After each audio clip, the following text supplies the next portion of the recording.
Ce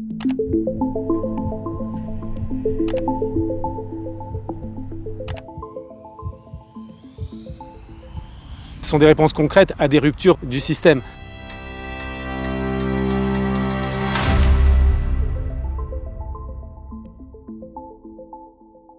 Vieillissement de la population, explosion des maladies chroniques, tensions sur les ressources médicales, inégalité d'accès aux soins, le système de santé fait face à des défis sans précédent. Dans ce contexte, certains établissements font le choix d'accélérer leur transformation afin de s'adapter et tenter de changer la donne. Le CHU de Bordeaux en fait partie. Il ne se contente plus de soigner, il repense en profondeur son rôle au service d'un territoire tout entier. Car transformer un CHU, c'est d'abord transformer la façon dont l'information circule, dont les acteurs se coordonnent, dont les décisions sont prises. Le numérique s'impose ici comme un levier stratégique considérable, à condition de le mettre au service de ceux qui soignent et de ceux qui sont soignés. Données de santé, intelligence artificielle, jumeaux numériques, outils de coordination, autant de moyens pour libérer du temps médical et remettre l'humain au cœur du système. Derrière ces ambitions, il y a des visages, des convictions et des histoires. Ce film part à leur rencontre, soignants, chercheurs, visionnaires. Des femmes et des hommes qui font du CHU de Bordeaux l'épicentre d'une médecine réinventée à l'échelle du territoire. Pour comprendre ce qui se joue, il faut d'abord saisir ce que représente un CHU et ce qui distingue celui de Bordeaux. C'est d'être le pilier du système de santé et du système hospitalier territorial. Sur la mission de soins d'abord, bien évidemment, puisque le CHU offre des soins de première ligne, mais également des soins de recours. Et il est parfois le seul, au niveau régional, à les offrir. Deuxièmement, sur la formation, évidemment la formation des médecins, mais également des soignants de l'ensemble du territoire. Et puis, la troisième mission, évidemment, c'est la recherche et l'innovation. Et là, il y a une particularité propre du CHU. Et à Bordeaux, je crois que nous avons réussi à faire vivre l'écosystème qui favorise la recherche et l'innovation. Et ce faisant, qui participe à l'attractivité. Pourtant, le CHU de Bordeaux est au cœur d'un paradoxe que personne ne peut nier. C'est l'un des CHU les plus reconnus du point de vue des soins, du point de vue de la recherche, mais c'est désormais le CHU le plus vétuste de France. Et c'est une vétusté bâtimentaire, mais on peut s'interroger aussi sur la vétusté organisationnelle, sur la vétusté du positionnement. C'est comment on va reconstruire avec l'opération immobilière la plus importante de France actuellement, 1,4 milliard sur la table, pour reconstruire le CHU du point de vue des bâtiments, du point de vue de la transformation et de la reconfiguration de son offre de soins entre les 4 hôpitaux qui le composent, mais également revoir totalement les organisations, les parcours, l'utilisation du numérique en santé, de l'intelligence artificielle, pour être au rendez-vous de ce que doit être un CHU en 2030. Reconstruire, un mot fort qui résume tout. Les bâtiments, les parcours, les organisations. Mais pour opérer cette mutation, le CHU ne peut agir seul. Il faut impérativement que le CHU soit le moteur de l'innovation territoriale. Mais il ne faut pas que cette innovation en santé soit purement hospitalière et purement CHU. L'écosystème, il est d'abord centré autour du CHU sur la recherche et l'innovation stricto sensu. C'est l'université, ce sont les laboratoires de recherche, des organismes nationaux de recherche. Ce sont aussi les industriels qui participent avec nous à cet effort de recherche et d'innovation. Mais l'écosystème, il crée aussi de la valorisation et de la valeur avec les startups que le CHU a pu produire au cours des dernières années et qui constituent vraiment des forces vives de cet écosystème sur le territoire. Si l'écosystème donne corps aux idées, l'étincelle, elle, naît du terrain. Donc il faut savoir qu'au CHU de Bordeaux, nous avons 1500 médecins, chercheurs, et que nous sommes riches au niveau recherche et élaboration de la recherche, puisque nous avons 2 IHU et 4 RHU qui nous permettent d'aller finalement travailler dans tout un tas de disciplines. On parle de la cardio, mais aussi de la neuroscience, mais aussi de l'urologie, pour pouvoir finalement, à chaque étape, faire de la recherche, mais s'assurer de la concordance entre la recherche et les besoins du terrain. Et c'est ça, je crois, qui est important pour le CHU. C'est sa force, finalement, au CHU, d'être finalement un véritable intégrateur de la recherche dans le soin. Cette capacité à relier la recherche et le soin repose sur la maîtrise de l'information. Là, le numérique entre en jeu. La transformation numérique du CHU ne se résume pas à des outils ou des technologies. C'est d'abord un changement de paradigme. Celui d'un hôpital qui apprend à tirer parti de ce qu'il sait, de ce qu'il observe, de ce qu'il accumule depuis des décennies. La donnée. Abondante, complexe, précieuse, mais inutile si on n'a pas la capacité de l'exploiter. Au CHU de Bordeaux, c'est précisément ce chantier qui est en cours. Transformer cette masse d'informations en levier concret pour soigner, chercher et décider. La donnée, ça devient le sujet central pour les CHU et pour les établissements publics de santé en général. D'abord, c'est la structuration de la donnée que nous devons engager pour, en interne, disposer des données robustes et fiables et qui nous permettent notamment de se projeter dans l'utilisation de l'intelligence artificielle, en médecine bien évidemment, mais également sur les champs de l'organisation et de l'anticipation des parcours de santé, etc. Sans structuration de la donnée, on ne peut rien faire. C'est la première étape. Exploiter la donnée suppose une infrastructure à la hauteur. Or, comme le rappelait le directeur général, la vétusté du CHU ne se limite pas aux bâtiments. Elle touche aussi les systèmes qui font circuler l'information. Aujourd'hui, l'enjeu du nouveau CHU tourne nécessairement par rapport à une modernisation du système d'information. On demande de plus en plus au système d'information de manière à donner de la médecine de qualité et de déterminer les bons diagnostics, d'avoir l'ensemble des paramètres concernant le patient, d'avoir un système d'information qui puisse être rapide, efficient, efficace. Cette modernisation du système d'information se traduit par un chantier infrastructurel d'envergure, celui des réseaux et de la connectivité, condition sine qua non pour que les données circulent vraiment. On a une volonté de moderniser et d'amener de la puissance serveur de calcul dans l'ensemble des applications au niveau du CHU. Ça veut dire des infrastructures qui sont en capacité de véhiculer toutes ces informations, donc des infrastructures très haut débit, qu'elles soient filaires, Wi-Fi. Même maintenant, aujourd'hui, on a un programme de mise en place de la 5G parce qu'on est intimement persuadé que la modernisation du système d'information passe aussi par des infrastructures mobiles à haut débit. Dans cette volonté de modernisation, évidemment, on ne peut que parler d'IA. C'est une opportunité, c'est aussi une prise de risque pour ceux qui n'y vont pas. Et on peut dire que Bordeaux a été un des établissements qui a très rapidement compris l'intérêt d'investir, compris l'intérêt de se moderniser, peut-être parce qu'il y avait d'autres enjeux à travers le nouveau bâtiment, mais aussi à travers ces usages qu'il fallait servir. La modernisation de ces infrastructures numériques, le CHU de Bordeaux ne la mène pas seul. Aux côtés des équipes informatiques, des partenaires industriels jouent un rôle clé pour aider à poser les bonnes questions et proposer un accompagnement sur mesure. D'abord, on parle de priorités. Quelles sont les priorités de l'établissement? Est-ce que c'est le soin? Est-ce que c'est l'optimisation de l'hôpital? Donc nous, Dell, on est un constructeur informatique, mais on s'inscrit dans ça. On s'inscrit dans l'accompagnement de nos clients et de l'accompagnement d'un établissement comme le CHU de Bordeaux sur l'évaluation de ses priorités et encore une fois, comment on va pouvoir lui apporter la bonne technologie. Pas faire de la surqualité, pas faire de la surpuissance, ça sert à rien. Puis en plus, c'est vite coûteux dès qu'on parle d'IA. Mais surtout, comment on va pouvoir accompagner l'usage primaire, l'usage secondaire des données, et ensuite du soin jusqu'à la recherche, parce qu'on est dans un CHU, on parle de recherche. Le rôle de Dell est celui d'un fournisseur d'infrastructures critiques.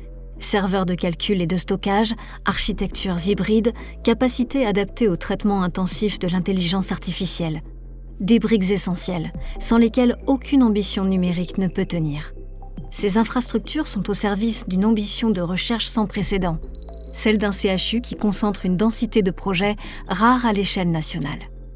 Au CHU de Bordeaux, il y a 2 IHU, il y a 4 RHU qui représentent un certain nombre de projets de recherche qui est vraiment très important. Et donc en fait, tout cela nécessite, comme on l'a dit, des infrastructures d'intelligence artificielle pour pouvoir répondre à ces projets. Et donc, il y a nécessité de se doter d'infrastructures en propre et de mettre en œuvre les propres algorithmes de manière à justement mettre la pierre à l'édifice dans tous les programmes de recherche. Les fondations techniques étant posées, intéressons-nous maintenant à ce qu'elles permettent de faire émerger. C'est l'entrepôt des données de santé qui donne tout son sens à cet investissement, en faisant de la donnée brute une ressource exploitable. Je pense que nous sommes en train de vivre une certaine révolution en fait, de l'utilisation des données secondaires pour la recherche. Et en fait, c'est assez transformant pour la recherche parce qu'on va être à même à utiliser directement cette information qu'au départ, en fait, on colligeait spécifiquement pour chaque étude. Alors, l'entrepôt de données de santé du CHU de Bordeaux, c'est l'entrepôt qui regroupe toutes les données cliniques de tous les patients qui ont été pris en charge au CHU de Bordeaux. C'est sa vocation première, regrouper ces données pour qu'on puisse les réutiliser. Ça correspond à peu près aux données de 2 millions de patients, une vingtaine de millions de venues à l'hôpital, qui peuvent être des hospitalisations ou des simples consultations. Et pour ces patients, on a plus de 3 milliards d'observations. Il y a plusieurs centaines d'utilisateurs qui l'utilisent. C'est quand même 40 investigateurs différents, donc 40 responsables de projets qui mettent en œuvre ces projets en lien avec tous ces utilisateurs. Et il y a plus de 500 projets aujourd'hui qui tournent sur l'entrepôt de données de santé. Des chiffres impressionnants qui posent la question de la qualité derrière le volume. Une information mal renseignée, un champ vide, un codage erroné, et c'est toute une analyse qui peut être faussée. La qualité de la donnée est donc au cœur des travaux de l'entrepôt des données de santé. Et c'est souvent d'ailleurs ce qui est reproché actuellement à cette utilisation secondaire des données. Et les gens ont raison de faire ce type de critique. Simplement, il y a un travail qui est bien plus important pour effectivement exploiter ces données. Et il est tellement important qu'il y a une recherche à part entière qui se greffe sur comment on fait pour retirer l'information nécessaire, comme le disait très bien Vianney, pour répondre à cette question de recherche, à partir de ces données au départ du soin. Le travail qu'on fait, c'est d'abord consolider les données, vérifier que ce qui était dans le système d'information arrive dans l'entrepôt et qu'il n'y a pas de grosses modifications.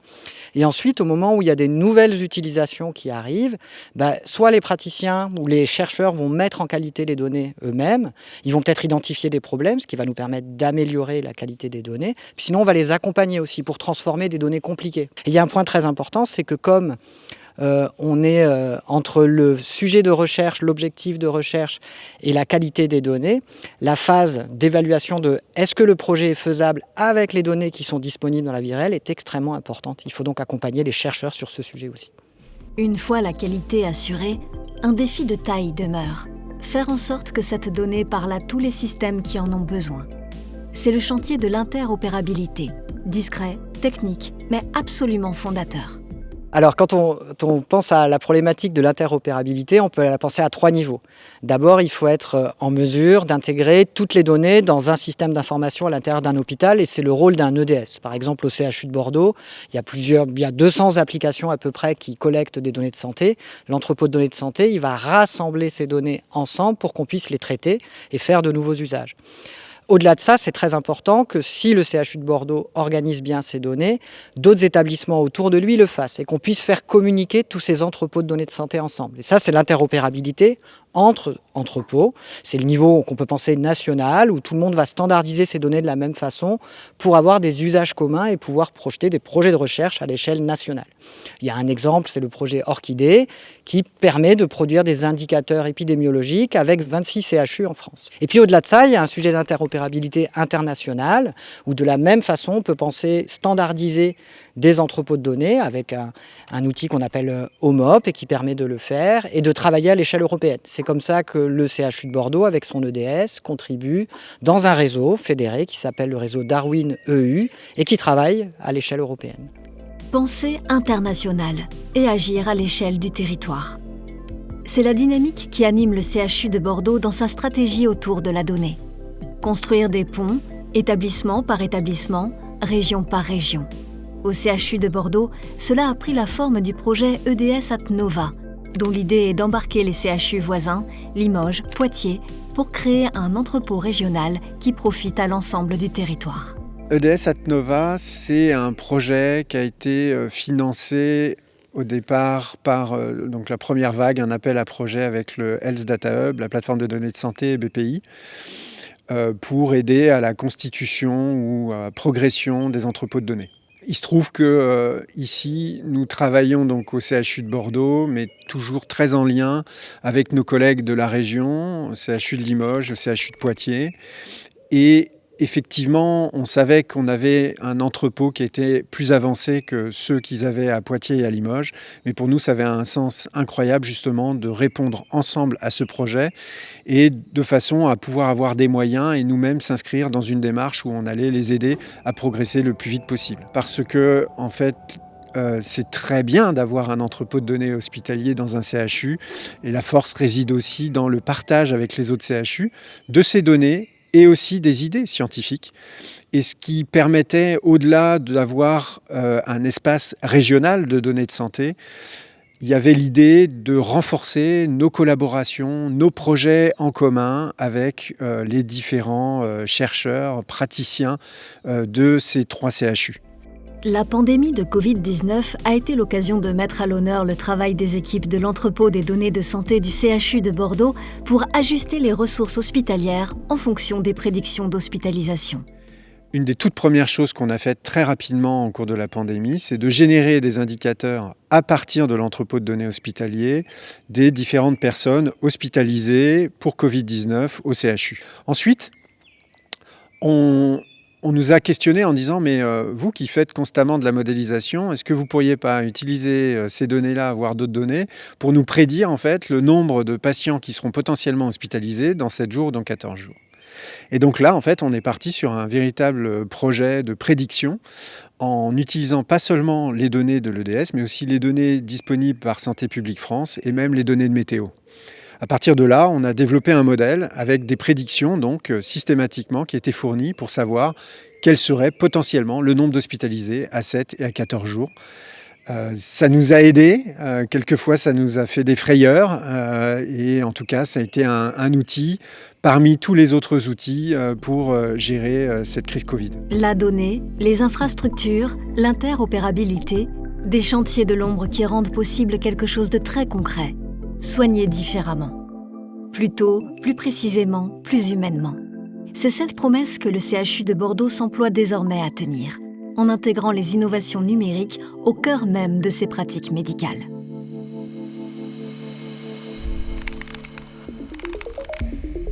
Cardiologie, neurologie, urologie, cancérologie. Autant de disciplines où le CHU de Bordeaux s'est imposé comme une référence internationale. Des disciplines de pointe dont les acteurs ont compris la puissance des apports des technologies numériques.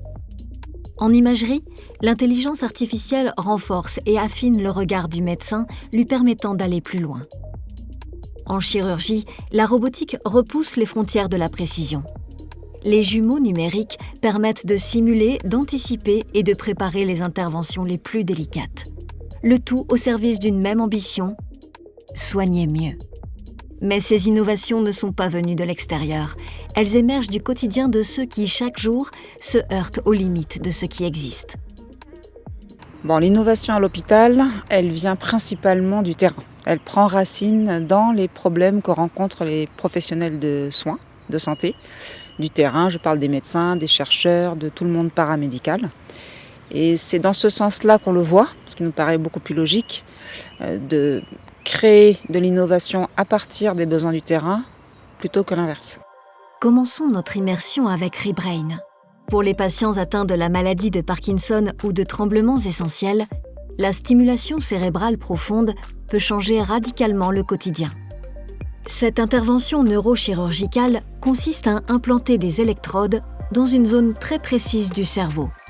Un geste d'une exigence absolue dont la précision conditionne l'efficacité du traitement et limite les risques d'effets secondaires. Mais 2 obstacles rendent ce ciblage particulièrement complexe. La variabilité anatomique propre à chaque patient et la difficulté à visualiser avec précision une zone enfouie dans le cerveau. C'est exactement ce défi que ReBrain tente de relever.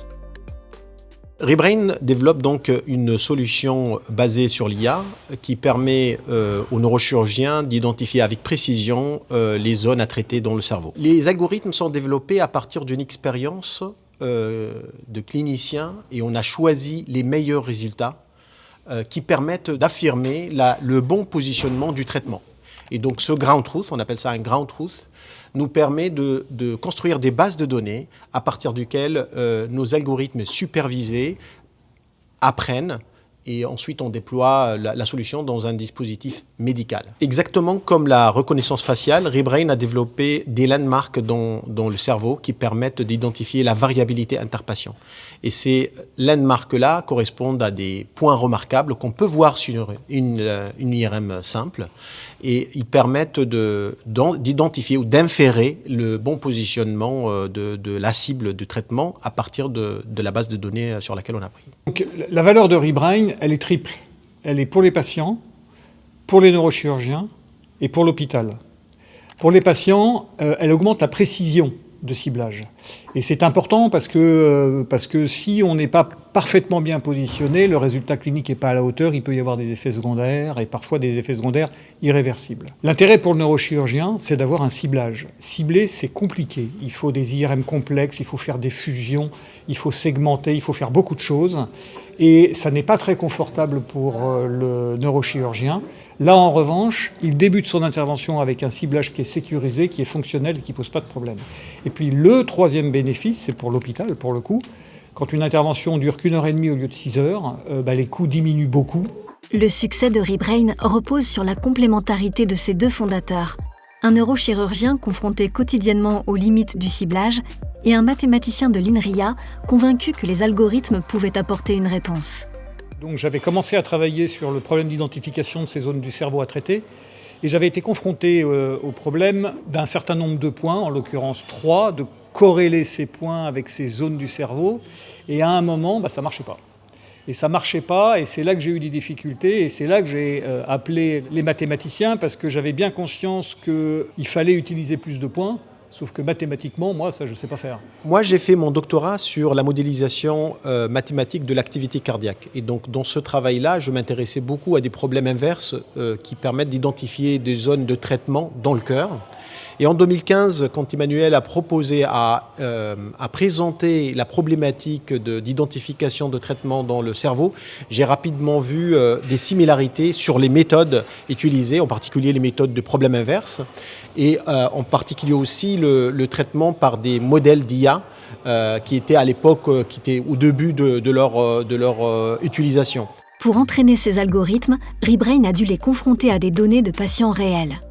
Le développement des algorithmes ne peut se faire qu'en ayant des données sur lesquelles on apprend. Donc on peut faire de la théorie, on peut utiliser des données rétrospectives qui viennent juste de l'imagerie, mais la force de cette collaboration avec le CHU, c'est qu'on avait des données d'imagerie complétées avec des données de suivi de patients, donc les données cliniques. Et ça, généralement, on ne le trouve pas facilement dans la littérature. Ce qui a rendu cette innovation possible, c'est la singularité d'un écosystème, celui d'un centre hospitalier universitaire où la proximité entre le soin et la recherche crée des conditions uniques pour faire émerger, tester et déployer des solutions au plus près des patients. La rencontre entre le CHU de Bordeaux et l'INRIA se fait parce qu'il y a un campus et que les bâtiments sont à côté et que les équipes ont l'habitude de travailler ensemble. Et c'est quand on est professeur dans une université, qu'on travaille au CHU, on est extrêmement libre de faire des recherches et des recherches cliniques. Le logiciel qui permet d'exploiter ces algorithmes a été développé à l'INRIA. Et puis très rapidement, on est arrivé à un brevet.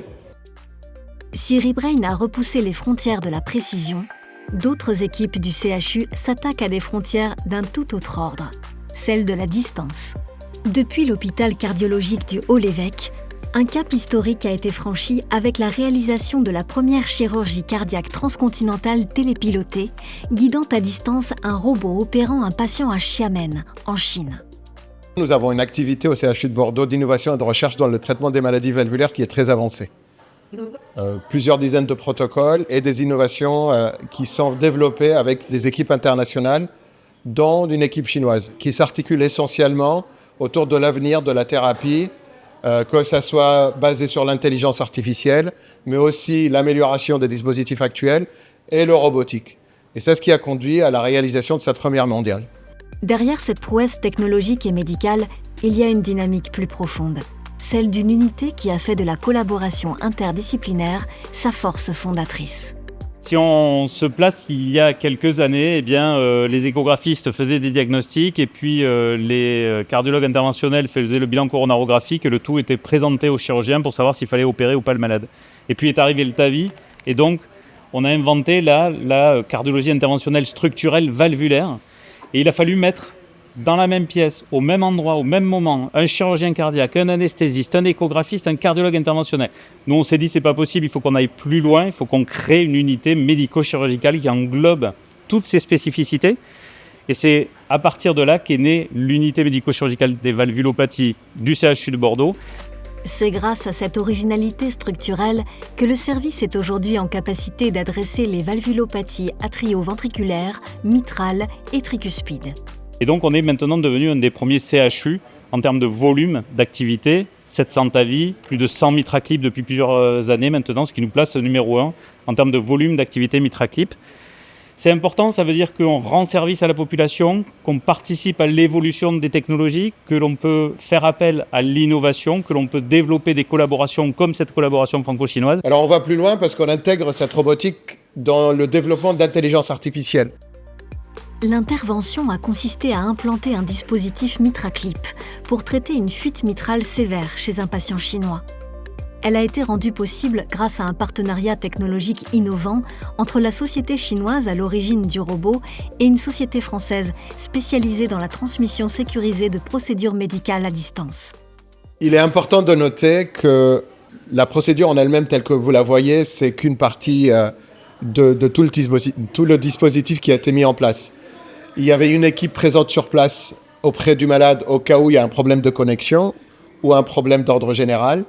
Il y avait plusieurs fuseaux de connexion Internet qui ont été mis en place également et testés pour être sûr que la transmission n'allait pas se perdre. La robotique dans la pratique de la cardiologie interventionnelle, je pense que c'est la première en maladie valvulaire qui a été faite dans le monde. Et là, aujourd'hui, on sent que le terreau est suffisamment fertile et toutes les cases sont cochées pour pouvoir compter un peu plus sur la robotique et surtout en intégrant les solutions d'intelligence artificielle qui vont sécuriser davantage, qui vont permettre de multiplier ou démultiplier les expertises et tout ça dans la même procédure. Et on a vraiment l'impression aujourd'hui, en cardiologie interventionnelle, que le train est en marche et que rien ne pourra l'arrêter et que vraiment c'est vers des structures qui accueilleront les patients avec des techniciens et des robots que l'on se dirige. Même si c'est encore pour nous aujourd'hui la science-fiction, c'est sûr que ça sera la réalité pour nos petits-enfants. Au CHU de Bordeaux, la révolution numérique dans les soins est transversale. Par exemple, la robotique ne s'arrête pas aux portes du bloc de cardiologie. En urologie, le programme iCare en est une autre illustration. Dédié au cancer du rein, il a la particularité d'être intégré au sein du CHU de Bordeaux et de mener ses activités en lien direct avec la prise en charge des patients. Le programme iCare est composé de 4 briques structurantes. La première est un réseau de centres de soins qui collecte des données de vie réelles de patients atteints de cancer du rein. C'est le réseau URO-CCR. L'objectif, c'est d'améliorer la connaissance qu'on a de cette pathologie, d'être en capacité d'évaluer nos techniques de prise en charge, suivre les patients sur le long cours et développer des projets de recherche sur cette maladie-là qui peuvent être d'ambition internationale. Fort de ces 15 ans de récolte de données et des 22 000 patients inclus, le réseau URO-CCR dispose aujourd'hui d'un patrimoine unique, dont le potentiel a été révélé grâce à l'intelligence artificielle. Quand on utilise l'intelligence artificielle, le machine learning, pour mettre à profit toutes les données de vie réelle qu'on récupère au quotidien dans le cadre d'URO-CCR et qu'on crée ce qui s'appelle UroPredict, donc qui est une application dans laquelle on génère des algorithmes de prédiction de différents outcomes, mais en particulier, par exemple, la prédiction du risque de récidive de la maladie à 5 ans pour un patient qui est opéré d'une tumeur du rein, eh bien, ça nous donne un résultat immédiat. Et donc ça se traduit par une interaction modifiée avec le patient, soit parce que vous lui apportez une information supplémentaire liée à l'outil que vous avez développé, lui-même basé sur la somme d'informations qui a été collectée aujourd'hui depuis plus de 15 ans au quotidien, ou bien parce que vous mettez dans ses mains une application de suivi connecté. Le second pilier du programme est dédié à l'optimisation du parcours de soins du patient. On a co-développé une application de télésurveillance qui s'appelle UroConnect, qui est un outil hybride, à la fois utilisé bien évidemment pour les soins au quotidien du patient, pour la télésurveillance périopératoire, qui nous permet de garder le lien avec le patient avant sa chirurgie et puis pendant sa phase de convalescence, une fois retourné à domicile. C'est également un outil qui permet d'évaluer la qualité de la prise en charge des patients. Mais qui est aussi un outil qu'on utilise justement dans le cadre de la recherche, puisque c'est pour nous un vecteur de communication avec le patient. Et ça nous permet de récupérer ce qu'on appelle aujourd'hui les PROMS et les PREMS, c'est-à-dire des outcomes qui sont centrés sur le patient lui-même, comment il vit son parcours de soins, comment il vit sa maladie. Donc ça vient compléter ce versant d'innovation, de prise en charge chirurgicale dans des parcours de soins innovants, par un outil digital, une coordination infirmière qui utilise cet outil digital et dans l'objectif d'accompagner au mieux le patient dans sa prise en charge. La troisième brique du programme iCare s'intéresse au geste chirurgical en urologie, via l'étude des technologies comme la modélisation tridimensionnelle et les jumeaux numériques. Donc on a été lauréat d'un RHU en 2021 qui s'appelle Digital Urologie 3D, dans lequel on évalue justement l'intérêt à la fois pour améliorer la qualité de la chirurgie, mais aussi pour améliorer l'expérience patient et au final pour améliorer aussi la qualité de l'enseignement qu'on délivre aux jeunes chirurgiens, à nos internes, à nos fellows, à nos chefs de clinique. Et donc c'est tout ce qui a trait à la chirurgie guidée par l'image, la réalité virtuelle, la réalité augmentée. Et puis pour le versant éducatif et pédagogique, l'utilisation de la technologie d'impression 3D. On utilise les jumeaux numériques, on les utilise dans l'éducation qu'on apporte aux patients, c'est-à-dire on leur montre à partir de leur scanner. Quand on crée un modèle 3D, donc qui est le jumeau numérique du rein qu'on va opérer, on le partage avec le patient. On a des projets aussi où on passe du jumeau numérique, donc virtuel, sur l'ordinateur au jumeau physique, c'est-à-dire qu'on l'imprime en 3 dimensions. On a une maquette du rein du patient, un peu comme vous avez ici. Et donc là, vous avez un impact direct de ce qu'on développe dans iCare du point de vue pédagogique pour le patient.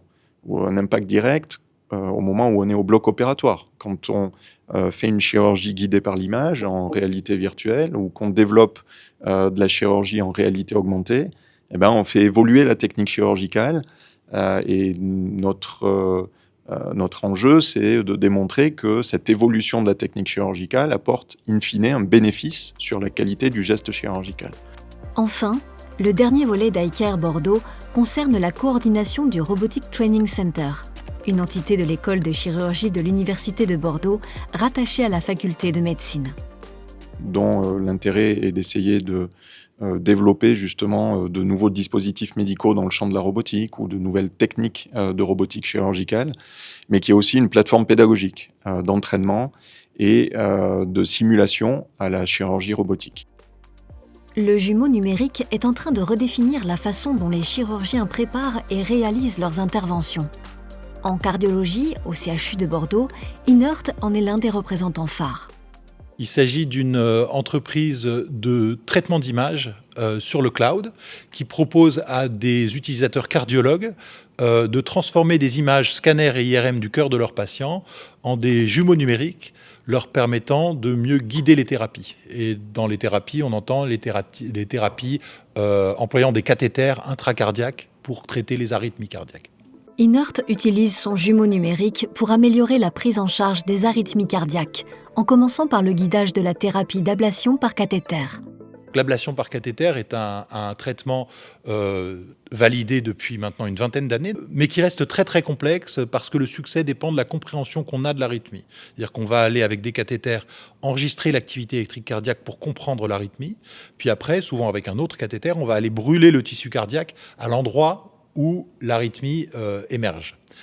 Le problème est dans la compréhension du mécanisme et bien l'identification de cette cible d'ablation. Avec des cathéters intracardiaques, on a une vue très partielle finalement du muscle cardiaque parce qu'on reste en surface. De ce fait, aujourd'hui, ce sont des procédures qui sont très complexes, très longues et réservées à des centres ultra experts.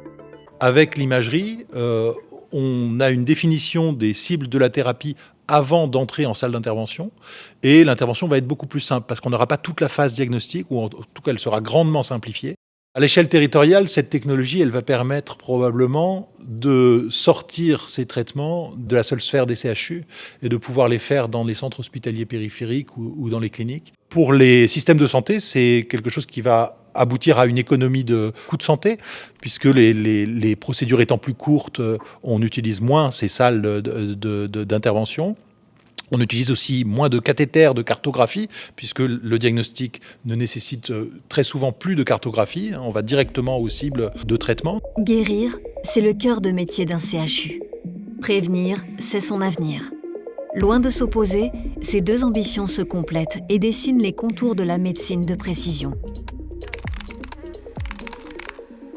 Une médecine qui soigne mieux parce qu'elle comprend mieux et anticipe mieux.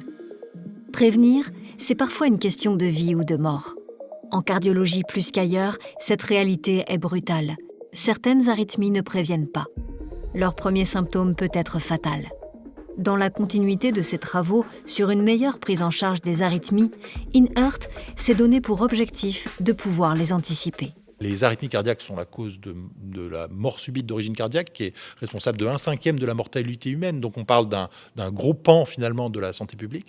Et pour l'instant, on avait du mal à prédire ces événements. On prédisait ces événements avec des échographies qui mesuraient la fonction cardiaque, parfois avec des électrocardiogrammes, une technologie qui n'a pas évolué depuis plus d'un siècle. Et là, la capacité d'InHeart à savoir où dans le tissu surviennent les arythmies, dans une population qui fait des arythmies, peut être repositionnée à l'échelle d'une population qui ne fait pas d'arythmies pour identifier un risque et mieux implanter les défibrillateurs. C'est l'objet d'un gros projet stratégique que l'entreprise mène avec le CHU, l'IHU et des gros partenaires industriels comme Dassault Systèmes sur la prévention du risque rythmique après l'infarctus. Le CHU de Bordeaux se distingue par une singularité unique en France. Il peut s'appuyer sur 2 instituts hospitalo-universitaires. L'IHU Lyrique, dédié aux troubles du rythme cardiaque, où s'est développée la solution InHeart, et le VBHI, centré sur les maladies vasculaires cérébrales.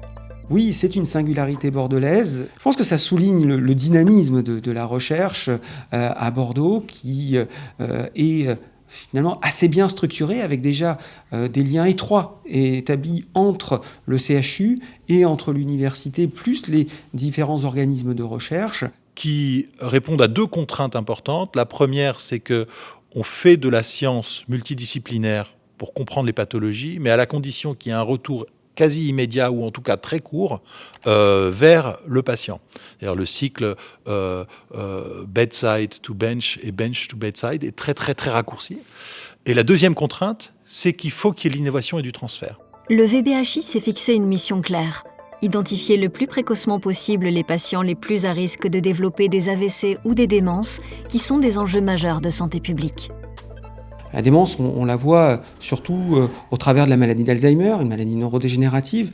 Mais aujourd'hui, on sait que les phénomènes vasculaires sont extrêmement importants dans la survenue des syndromes démentiels.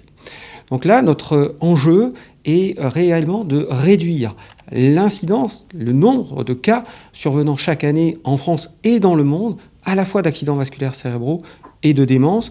Pour répondre à ces ambitions d'anticipation fortes, la recherche doit aujourd'hui aller plus loin, mieux comprendre, mieux mesurer. Une fois n'est pas coutume, l'alliance des technologies d'imagerie et de l'intelligence artificielle démontre son utilité. Le cerveau, victime de petites anomalies vasculaires, va présenter en IRM notamment des hypersignaux, des petits trous que l'on appelle des lacunes, des petits segments. Et il est pour nous important de pouvoir bien préciser leur localisation, leur quantification et leur impact sur les différentes connexions cérébrales. Aujourd'hui, on peut les voir, ces anomalies. On peut les voir, mais les quantifier est extrêmement compliqué. L'un des objectifs de l'intelligence artificielle, c'est de développer des algorithmes qui permettent une quantification automatisée, permettant d'évaluer et de construire des scores qui permettront de mieux prédire le risque individuel des patients. Mais un autre objectif de cette analyse du traitement de l'image, c'est de pouvoir obtenir des informations de l'image lorsque celle-ci est acquise avec un rapport signal sur bruit qui serait moins satisfaisant. C'est le cas notamment pour les images IRM. La qualité d'un examen IRM se définit en partie par la puissance de l'aimant que l'on utilise. Il existe des puissances variables, on parle d'IRM à ultra bas champ, haut champ, voire très haut champ. Mais ces dernières sont chères, difficilement manipulables et peu utilisables en population générale. Notre objectif dans l'IHU est d'aller dans le sens inverse, c'est d'utiliser une IRM dite à ultra bas champ, un très faible champ magnétique, mais qui du coup nous apporte beaucoup moins de signal. Et les outils dans l'intelligence artificielle vont nous permettre d'exploiter les données acquises sur des IRM à champ normal, 1,5 ou 3T, et appliquer ces algorithmes pour des images acquises sur une IRM à très bas champ. Alors ça nous permettra d'utiliser, de démocratiser cette IRM à bas champ, qui a un avantage majeur, c'est qu'elle peut notamment être mobile, mise dans un camion, et pouvoir ainsi être déplacée à proximité de la population, et ainsi réduire ces hétérogénéités d'accès aux soins pour toute la population française. Ça, c'est un élément qui peut être extrêmement un game changer finalement de la prise en charge de la pathologie neurovasculaire, parce que l'un des enjeux, c'est d'identifier très précocement ces anomalies cérébrales avant que l'on ait la survenue d'AVC et de démence, et ainsi d'optimiser la prévention de nos patients. La médecine préventive doit également faire face à un autre défi tout aussi pressant, celui des maladies métaboliques chroniques et notamment l'obésité, dont la progression constitue une menace préoccupante pour notre système de santé. Elle s'associe à des complications majeures comme la MASH. L'épidémie d'obésité, elle s'accompagne d'une autre maladie, une maladie du foie. C'est une maladie qu'on appelle la maladie du foie gras. Donc elle porte bien son nom parce qu'effectivement, il y a deux déterminants très forts. C'est la malbouffe, la mauvaise nutrition et la sédentarité. Donc c'est une maladie qui se caractérise par l'accumulation de graisse dans le foie. Et cette graisse-là, à un moment donné, elle se transforme en fibrose. La MASH fait face à un double défi. D'un côté, sa trajectoire épidémique très forte. 25% de la population mondiale est concernée par un foie gras. Et de l'autre, une difficulté à évaluer avec précision les lésions hépatiques du patient. La difficulté, c'est que cette fameuse maladie, dont la forme sévère s'appelle la MASH, elle est asymptomatique. Nous, chez SoQt Imaging, on exploite tout le potentiel effectivement de l'imagerie, enfin, notamment de l'IRM. Nous, on profite que le patient effectivement passe dans l'IRM pour introduire une séquence, la séquence SoQt, qui dure 20 secondes, donc qui est vraiment très compatible dans le workflow radiologique. Le patient ne reste que 20 secondes de plus. Et on apporte, en plus de l'examen IRM classique, tout un tas de mesures, des mesures physiques, des mesures biochimiques, de mesures du gras, de mesures du fer, de mesures de la fibrose. La technologie sous-jacente à SoQt Imaging, c'est l'imagerie quantitative, c'est-à-dire la capacité à extraire des mesures quantitatives à partir des images. On fait quelque part une biopsie numérique du foie, c'est-à-dire qu'on a les mêmes informations qu'une biopsie hépatique, mais sans son caractère invasif. Prévenir plutôt que guérir, prédire plutôt que subir, personnaliser plutôt que standardiser et impliquer plutôt qu'imposer. Ce sont les bases de la médecine 4P et de la médecine de demain. Et SoQt Imaging en est une illustration parfaite, car la MASH, lorsqu'elle est détectée suffisamment tôt, est réversible. L'objectif pour nous, c'est de pouvoir identifier les patients au stade précoce de la maladie. Là où encore les molécules de traitement sont très efficaces et là où il a la capacité effectivement d'introduire des traitements non pharmacologiques, d'abord des règles hygiéno-diététiques, la reprise un peu d'activité physique de façon à ramener le patient vers un foie sain. La prévention, c'est vraiment l'élément moteur pour éviter les complications hépatiques. Lorsque l'on pense médecine prédictive ou préventive, on la voit principalement sous le prisme de la maladie. Pour autant, la médecine préventive passe aussi par l'optimisation de la prescription, responsable de nombreuses conséquences médicales et économiques.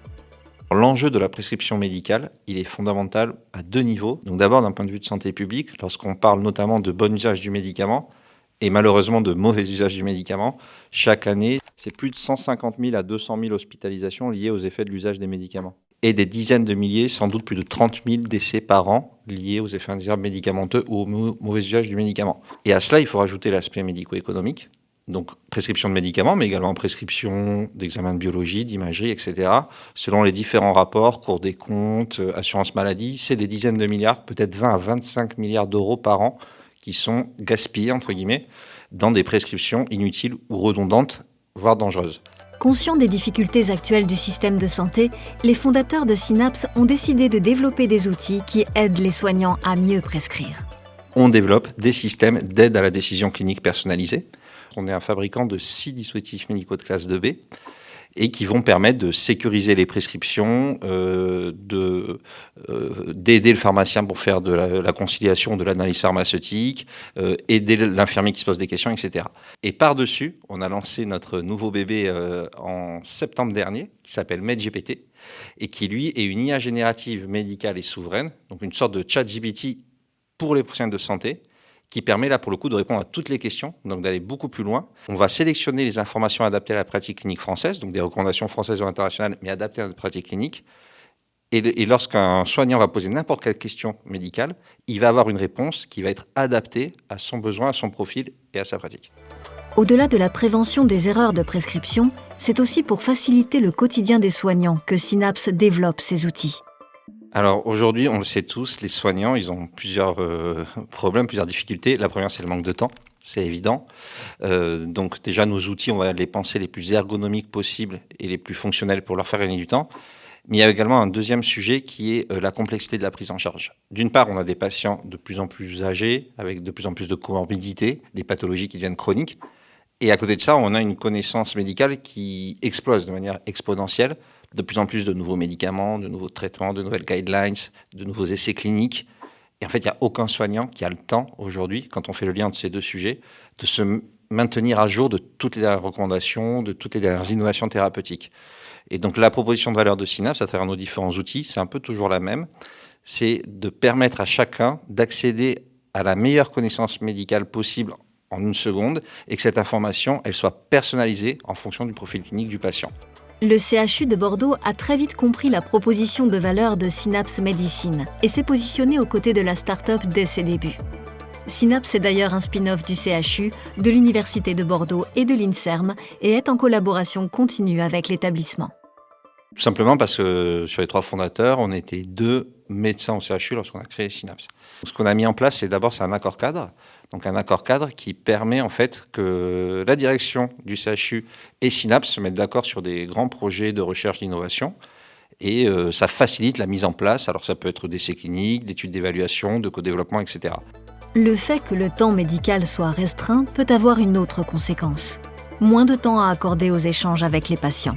Dès lors, un autre défi émerge, rendre l'information médicale plus accessible, plus lisible, pour redonner au patient toute sa place dans son parcours de soins. Une étude très intéressante de Santé publique France qui est sortie en 2021, où il rapportait que 44% des patients avouaient des difficultés à comprendre les informations médicales.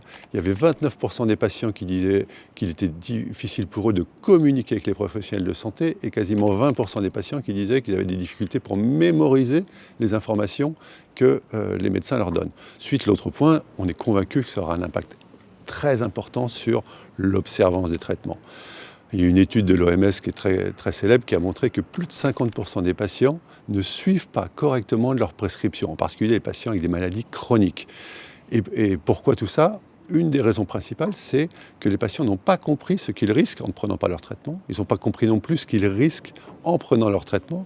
Donc travailler sur la compréhension des patients, c'est un déterminant très important pour encourager les patients à prendre leur traitement et à le prendre bien. C'est pour adresser ces problématiques que la société Vulgaro est née avec une mission simple. Rendre les documents médicaux compréhensibles pour tous grâce à une intelligence artificielle qui permet, entre autres, de produire le socle de leur solution, à savoir la base de connaissances médicales vulgarisée. On nous demande parfois, c'est quoi la différence entre votre solution et ChatGPT ? Pourquoi on a besoin de votre solution ? Finalement, beaucoup de gens utilisent ChatGPT aujourd'hui. La grande différence, c'est que ChatGPT utilise toutes les données médicales sur le web, y compris la désinformation médicale. Il y a plein de données sur le web qui ne sont pas du tout validées, qui ne sont pas du tout vérifiées. Alors que nous, tout le corpus de textes médicaux validés qu'on utilise a été revu, a été validé par des médecins, par des biologistes, par des pathologistes. Et ça fait une grande différence. On respecte toutes les réglementations du domaine de la santé, on garantit la confidentialité des informations et la sécurité. Et dernier point, on utilise principalement des IA françaises et européennes pour une souveraineté des données. C'est hyper important aujourd'hui. En France, quand on construit des innovations dans le domaine de la santé et en utilisant des IA, d'avoir une souveraineté. Avec sa solution, Vulgaroo espère aider les patients à s'impliquer davantage dans leur parcours de soins. Au travers de ces quelques exemples, on se rend compte que l'hôpital de demain ne sera plus seulement un lieu de soins, mais un acteur clé de la prévention. À Bordeaux, cette évolution est au cœur de la stratégie de modernisation du CHU. Dans le cadre du nouvel hôpital, un hôpital prévention qui sera l'hôpital Saint-André, à l'intérieur duquel on va aussi organiser les parcours, l'accès à la prévention et faciliter aussi la diffusion des informations sur la bonne prévention, la bonne prédiction des maladies chroniques. Dans 10 ou 20 ans, la médecine hospitalo-universitaire sera toujours aussi forte. Je pense qu'elle devra allier à la fois une médecine prédictive, préventive, mais aussi une médecine hors les murs. Car le soin ne se limite pas à l'hôpital. C'est tout le parcours patient qui se redessine pour répondre aux grands défis auxquels le système de santé fait face. Le système de santé en France et plus largement ailleurs est confronté à des enjeux considérables. Le vieillissement de la population, l'explosion des maladies chroniques, la crise démographique du point de vue des ressources médicales et paramédicales, les ruptures territoriales qui s'en suivent. Et on a aussi d'autres éléments, l'explosion du non programmé. Tout ceci vient heurter l'organisation du système de santé tel qu'il existait jusqu'à présent. Et il faut donc que les CHU soient un peu les têtes de pont de la réflexion pour les réponses et les réponses concrètes, optimales à ces enjeux du système de santé. Des enjeux qui confinent parfois à la rupture. Il ne faut pas s'y tromper, nous sommes dans un territoire comme même celui de Bordeaux ou de la Gironde, confrontés à des enjeux de rupture territoriale. Et le CHU tente d'y répondre en lien avec la médecine de ville, en lien avec les autres acteurs du territoire. La transformation du système de santé, et notamment celle des CHU, doit se traduire concrètement par de nouvelles organisations et par l'intégration rapide d'innovations. Adapter les infrastructures, coordonner les acteurs, structurer des parcours fluides, autant de conditions indispensables pour transformer l'innovation en réalité. C'est dans cette dynamique que s'inscrit le développement de nouvelles approches thérapeutiques, comme la radiothérapie interne vectorisée, qui illustre à la fois les promesses de la médecine de demain et les exigences organisationnelles qu'elle impose. La radiothérapie interne vectorisée consiste à injecter une molécule comportant un radioisotope qui va délivrer une quantité importante de radioactivité directement dans les cellules cancéreuses pour les détruire. C'est une innovation thérapeutique au service des patients atteints de cancer qui a été mis à disposition du marché français il y a quelques mois, quelques années maintenant. On a un niveau d'expertise et d'expérience dont les professionnels de santé français en médecine nucléaire ont fait la démonstration. Pour autant, il faut que ces patients aient accès à cette expertise et à cette expérience. Comme souvent, il s'agit d'un défi collectif qui fait intervenir tout un écosystème. C'est important que les acteurs travaillent ensemble parce que finalement, quand on arrive sur le marché avec des innovations thérapeutiques comme la Rive, il y a le produit, mais il y a tout l'écosystème pour prendre en charge le patient qui est presque tout aussi important. On a effectivement une collaboration, un partenariat qui est très fort avec les CHU, car cette innovation thérapeutique, pour qu'elle existe pour les patients, nécessite effectivement une approche nouvelle de la part des CHU, d'un point de vue organisationnel, infrastructure, ressources humaines. La collaboration avec le CHU de Bordeaux est essentielle. C'est un des premiers établissements qui s'est posé la question d'adresser cet enjeu capacitaire pour les patients qui pouvaient être éligibles à la radiothérapie interne vectorisée. C'est le fruit d'échanges depuis plusieurs années. Et l'établissement s'est donné les moyens d'adresser l'enjeu capacitaire et d'ouvrir aujourd'hui un nouveau service de médecine nucléaire dédié à ces activités thérapeutiques et tourné vers l'ensemble des acteurs du territoire. Ce nouveau secteur a ouvert en avril 2025. Il est spécialement conçu pour une prise en charge en ambulatoire, ce qui est beaucoup plus confortable et apprécié par les patients qui peuvent rentrer chez eux le jour même. Ce projet, c'est un projet tout d'abord d'établissement qui a nécessité un investissement important du CHU avec la création de locaux adaptés qui répondent aux exigences de radioprotection et de gestion de la radioactivité. Le dimensionnement du secteur a été pensé pour répondre à la demande et à l'offre de soins. C'est aussi un projet d'équipe, une dynamique portée par des médecins nucléaires, radiopharmaciens, manipulateurs radio, secrétaires, radiophysiciens, encadrement, mais aussi les oncologues pour assurer la mise en place et le bon fonctionnement du secteur. Depuis l'ouverture du secteur au CHU de Bordeaux, nous avons mis en place un parcours de soins optimisé de l'imagerie à la mise en place du traitement avec des délais maîtrisés sans retarder la prise en charge au bénéfice du patient. Pour assurer le succès de ce nouveau secteur, des défis restent encore à relever. La Rive nécessite d'être mieux identifiée par l'ensemble des professionnels de santé dans le territoire. C'est aussi réussir à mettre en place une coordination interne, mais également régionale, en travaillant étroitement avec nos oncologues du CHU et ceux de la région pour la mise en place d'une filière organisée. Soigner mieux, c'est aussi soigner au-delà. Au-delà des murs de l'hôpital, au-delà du séjour, au-delà de la consultation.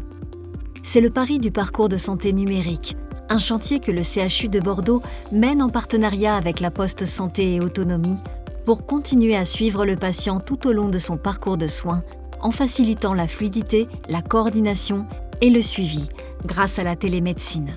C'est le parcours de soins au sein de l'hôpital, étendu en amont du soin avec les sujets de préhospitalisation et en aval du soin avec le suivi du patient quand il sort de l'hôpital. Donc ça a commencé par des choses assez concrètes, de la téléconsultation, on est sur un rythme d'à peu près 20 000 téléconsultations l'année dernière, en 2025. On a aussi un sujet autour de ce qu'on appelle le télésuivi, c'est-à-dire le suivi du patient quand il sort de l'hôpital, avec le virage ambulatoire évidemment, c'est clé, le télésuivi. Et là, par exemple, on a une belle réussite commune autour du suivi de patients en oncologie, tout ce qu'on appelle le hockey chimio, c'est-à-dire la validation en amont de l'hospitalisation des chimiothérapies, avec de belles réussites, des super bons indicateurs de satisfaction patient, un meilleur accueil, et puis une augmentation de l'activité aussi. Donc là, c'est une réussite collective.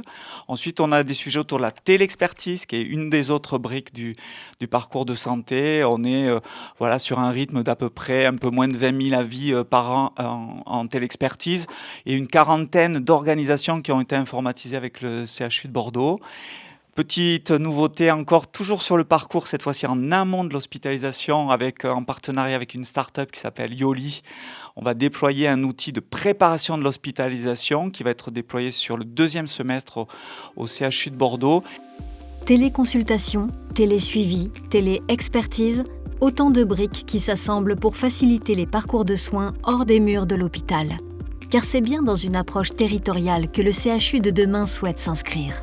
Dans les évolutions du système de santé, il y a le sujet justement du hors les murs de l'hôpital. Et donc, on parle beaucoup dans les évolutions à 10 ans du patient qui n'est plus à l'hôpital mais qui est à son domicile.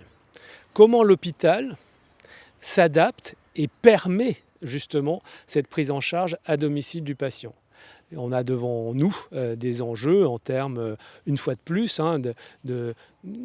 d'outillage via le numérique, d'outillage via l'IA, pour permettre ce virage, pour permettre cette transformation qui sera quand même, à mon avis, l'une des grandes orientations des 10 prochaines années. Mais la médecine territoriale va plus loin encore.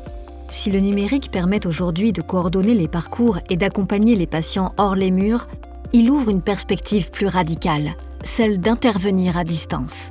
Le télésoin est aujourd'hui une réalité, à l'image de Desky, qui ambitionne de simplifier l'accès à l'échographie cardiaque. Le frein au déploiement de l'échographie cardiaque, c'est le nombre de professionnels de santé capables d'effectuer un examen d'échographie cardiaque. Et c'est pour ça qu'on a développé HeartFocus. Et l'échographie cardiaque est en plein milieu d'une révolution. On a maintenant des sondes qui se branchent à des smartphones ou à des tablettes. Il y a vraiment l'idée que ce soit le stéthoscope du médecin de demain. Desky a ainsi développé HeartFocus, un logiciel qui permet à n'importe quel professionnel de santé de réaliser un examen d'échographie cardiaque de bonne qualité après seulement quelques heures de formation. HeartFocus va permettre d'améliorer l'accès à l'échographie cardiaque de 3 moyens principaux. La première sur la formation. HeartFocus, c'est un superbe outil pour pouvoir former à très large échelle un très très grand nombre de professionnels de santé. Et donc on voit un très fort dynamisme dans les écoles de médecine pour former tous les internes et externes à l'échographie cardiaque. Le deuxième point, c'est que de plus en plus, on a besoin que nos urgentistes, nos réanimateurs, nos médecins généralistes soient capables d'effectuer avec l'échographie cardiaque une première évaluation du patient. Ils sont assez peu formés et ont moins d'expérience que des cardiologues. HeartFocus va leur permettre de combler ce gap en les réassurant sur la qualité des examens qui sont effectués. Grâce à cela, Desky ouvre la voie à la télééchographie et fait en sorte que dans les EHPAD ou même à domicile, les patients puissent bénéficier de ce soin encore difficile d'accès. Des infirmières vont pouvoir effectuer l'acquisition des images à domicile ou dans les EHPAD et ensuite les transférer à des cardiologues. Et grâce à ça, simplifier très largement l'accès à ce soin de base. Prenons par exemple le cas de l'insuffisance cardiaque chronique, qui est un problème de santé publique majeur. L'idée, c'est de faire en sorte que, grâce à des infirmières qui, à domicile, puissent suivre plus fréquemment ces patients qui sont chroniques, avec une échographie cardiaque, on diminue très significativement le nombre de réhospitalisations de ces patients et donc diminuer les coûts pour le système de santé. Plus globalement, la téléthérapie offre des perspectives extrêmement prometteuses. Probablement que la télémédecine, demain, ça va devenir très important. La télémédecine, c'est déjà la possibilité de faire des choses simples, comme le renouvellement d'une ordonnance ou se faire prescrire du paracétamol pour une grippe à distance. Mais c'est aussi, pour des choses très compliquées, la mise à disposition, la rendre disponible l'expertise et l'expérience de certains médecins. Alors pourquoi c'est important ? Parce qu'aujourd'hui, si on regarde la pyramide des âges, on sait que dans 10 ans, le nombre de patients de plus de 75 ans en bonne santé va doubler. Et ces patients-là, il va falloir s'en occuper. Et si on regarde toujours cette même pyramide des âges, on voit que le nombre de jeunes actifs va diminuer. Et on a beau augmenter le numerus clausus, probablement quand même qu'il faudra optimiser les technologies, le savoir et les connaissances et l'expérience de certains pour les rendre plus disponibles. Alors la télémédecine, et en particulier la téléthérapie, c'est probablement une des solutions. La promesse, c'est de dire on offre la même médecine de qualité à tous les malades, où qu'ils soient. Au cœur de ces transformations, le CHU de Bordeaux affirme pleinement son rôle, celui d'un acteur clé de l'innovation en santé. Il ne faut pas se voiler la face sur la crise du système hospitalier, mais il ne faut jamais oublier la force qui persiste et qui se maintient dans nos structures, notamment nos CHU. Il y a là une concentration de compétences, d'engagement, d'implication, d'innovation, de liens de plus en plus étroits entre système public, système privé. Quand je dis privé, évidemment, l'industrie, les organismes de recherche. Un lieu où la recherche se construit, où les idées naissent, où les solutions sont testées, validées, puis déployées à grande échelle. Ouvrir les portes du CHU, c'est important pour justement mieux comprendre ce qui s'y passe à l'intérieur et de vraiment voir finalement les travaux qui sont effectués. Et vous allez voir de la jeunesse dans l'ensemble des services, avec des jeunes hospitalo-universitaires très très très impliqués dans la recherche et dans l'innovation et qui ont beaucoup de projets très intéressants à porter, et puis des équipes paramédicales également très intégrées dans le soin et qui souhaitent changer, transformer les organisations avec finalement, comme elles le disent, comme ils le disent tous, une possibilité de pouvoir changer le système au CHU qu'ils ne rencontrent pas ailleurs. En structurant un écosystème dynamique, en accompagnant les startups, en transformant ces organisations et en formant les professionnels de demain, le CHU fait en sorte que l'innovation de pointe devienne la norme pour chaque patient. Moi, je suis extrêmement confiant pour l'avenir parce que dans un CHU comme celui de Bordeaux, Et moi, je viens de prendre mes fonctions il y a un peu plus d'1 an à peine. Et je vois ce que ressentent les Bordelais qui me parlent. Ils sont fiers de leur CHU parce qu'ils savent quand même que leur CHU est l'une des premières puissances locales en faveur de l'essor scientifique et de l'essor économique. Innover en santé, c'est une responsabilité. Celle de rendre possible, accessible et durable une médecine plus juste, plus efficace, plus humaine. Celle d'accompagner un territoire et ses habitants à chaque étape de leur vie. Le CHU de Bordeaux a fait de cette responsabilité un véritable moteur pour que la médecine de demain se construise ici.